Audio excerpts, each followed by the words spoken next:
श्रीराम समर्थ. शाश्वतचे सुख कसे लाभेल?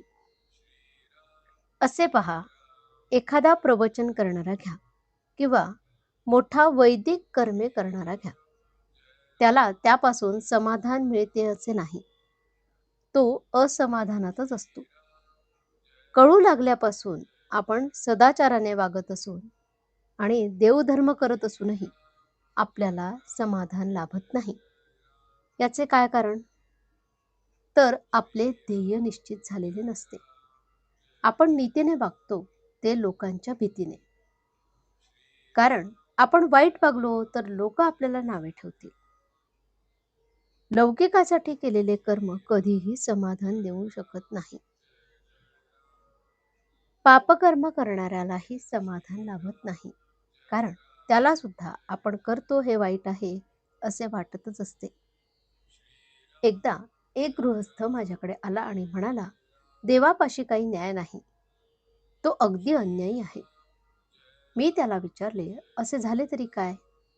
त्यावर तो म्हणाला, मी कधी कोणाचा पैसा खाल्ला नाही, सदाचरणाने वागलो, पण मी फक्त एक मजली घर बांधू शकलो आणि माझ्या हाताखाली काम करणाऱ्या एका भिकारड्या कारकुनाने पैसा खाऊन माझ्या घरासमोर दुमजली घर बांधले. मी त्याला विचारले, मग तुम्ही का नाही पैसा खाल्ला? त्यावर तो म्हणाला, मला तसे आवडत नाही, लोक नावे ठेवतील. तेव्हा जे कर्म लौकिकासाठी केले त्याने कधीही समाधान मिळू शकणार नाही. प्रपंचात सुख लाभावे म्हणून आपण देवाचे करतो आणि लौकिकासाठी नीतिधर्माने वागतो. मग त्यातून शाश्वताचे सुख कसे लाभेल? अंगावर चांगले दागिने घातले, उत्तम लुगडे नेसले, परंतु कुंकू जर कपाळाला नसेल तर या सर्वांची काय किंमत? तसंच जर देवाचं प्रेम नसेल तर त्या सत्कर्मापासून तितकासा उपयोग होणार नाही. या उलट देवाच्या ठिकाणी अत्यंत प्रेम असून सुद्धा जर नीतिधर्माचे आचरण नसेल तर ती परमार्थाची इमारत टिकू शकणार नाही. खरोखर परमार्थ अत्यंत सोपा आहे. विद्वान लोक तो उगीचच अवघड करून सांगतात. चांगले काय आणि वाईट काय हे कळायला लागल्यापासून जो त्याप्रमाणे वागेल त्याला खात्रीने परमार्थ साधेल.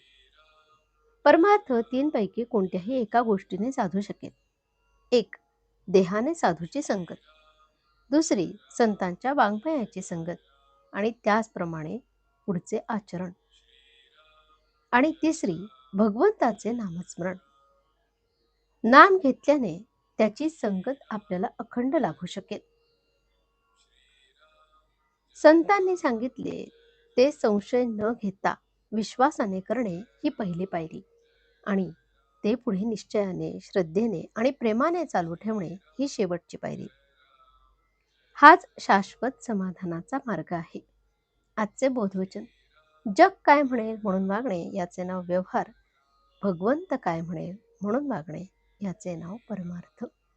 जानकी जीवन स्मरण. जय जय राम. श्रीराम समर्थ.